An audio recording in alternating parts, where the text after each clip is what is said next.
Good morning, Toastmasters. Good morning. Good morning. My wife says, bad things always happen in threes.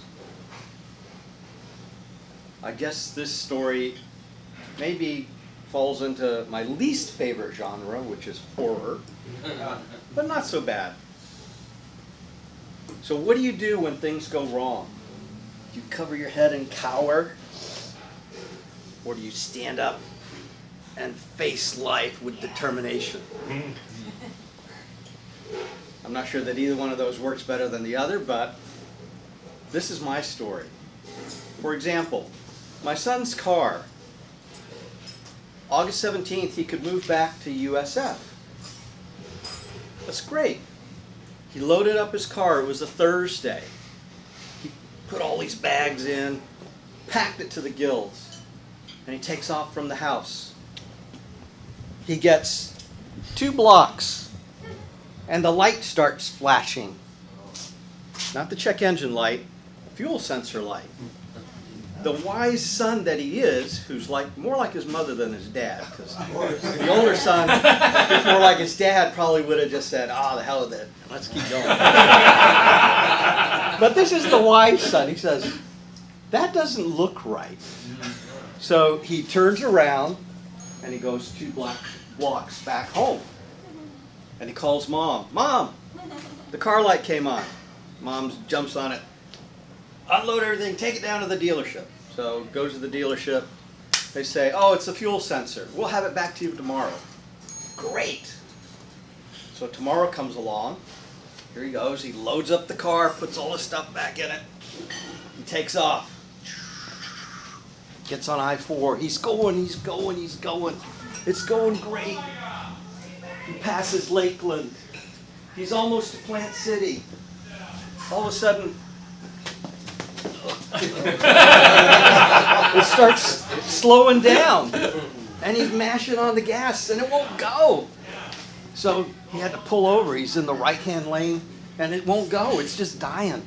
So eventually, he pulls over to the side, gets on the phone. Dad, I'm just over here on the other side of Plant City. The car died. Oh, my God. What are you going to do? Jump in the car, drive down to get him. Get there, we unload his stuff, put it in the back of my truck. We drive the other 10 miles to USF. We almost made it.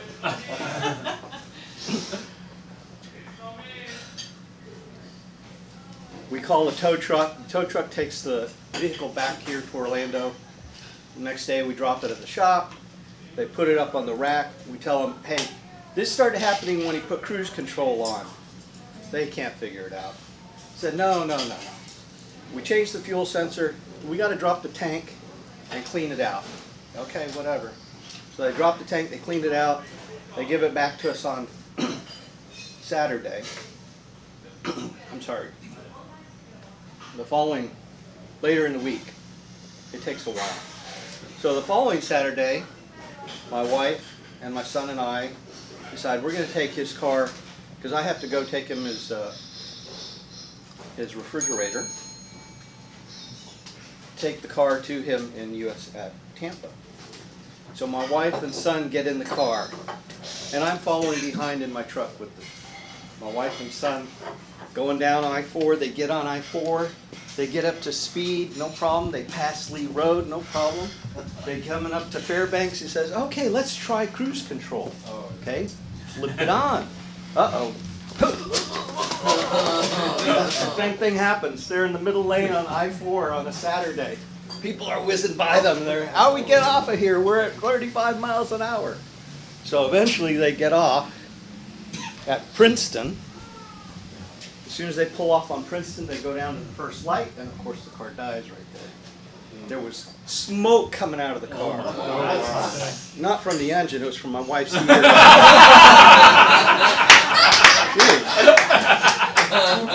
Okay, call a tow truck, back to the dealership. So that was 1, 2, now we're back to the dealership for the 3rd time. And they're on the phone to Ford headquarters. This thing is under warranty, we got to figure it out, what's going on, we drive it, we can't figure it out. They're going back and forth and back and forth. They keep it for a week. Finally, they decide, okay, we're going to change the fuel pump. Okay. They give it back to us. They change the fuel pump. We take it out for a quick spin, go up by 4 to Lake Mary, come back, try cruise control. Oh man, everything's working great. This was the 3rd time. We're in good shape. We come home that night, pull in the driveway, go in the house. Uh-oh. Guess what? The car's working fine now. Now, the AC is not working in the house. Oh. Out of one into the other. So, it's after 6, ding. My wife is on the phone, call the AC company. Can you get somebody out here tonight? We're sweating. She's a Florida native. You'd think she'd be used to the heat by now, but you know, after the 60s, Florida natives are all used to AC, so gotta have your AC. They get a guy out there that night. He opens up the unit. It's not frozen.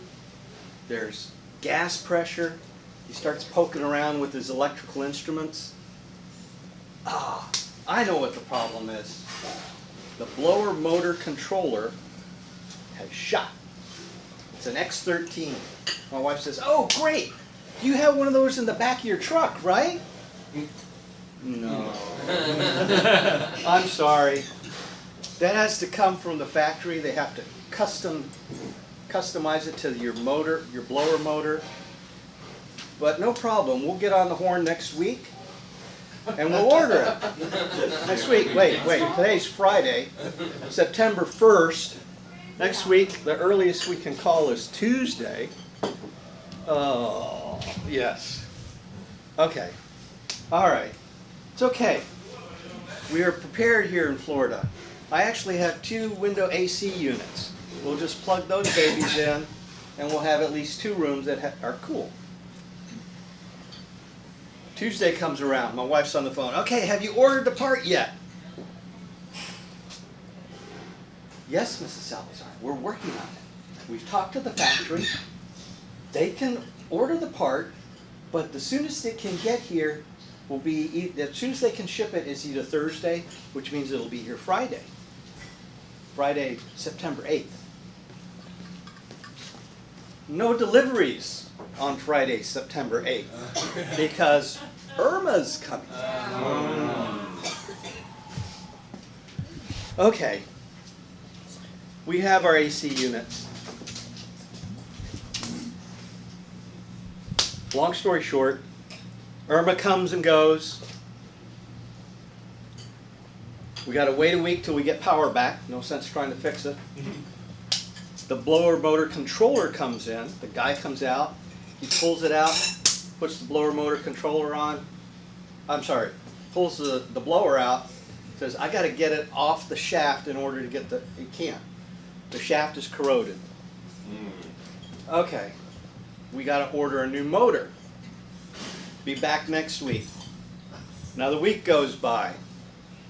They come back, finally, they have a blower motor, they have the controller, they replace the whole thing, plug it all in, flip everything on, and guess what? We finally don't have AC yet.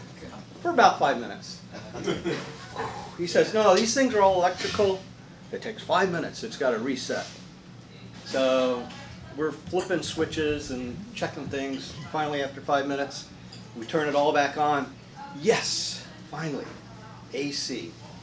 So 1, 2, 3, 1, 2, 3 with the car. Now anytime something bad happens, I know I'm in for it. Just keep calm, suffer on, because you're going to just have to go through it. So is everybody ready? Things happen in threes. Irma, Maria, Nate. Oh, stop. Thank you.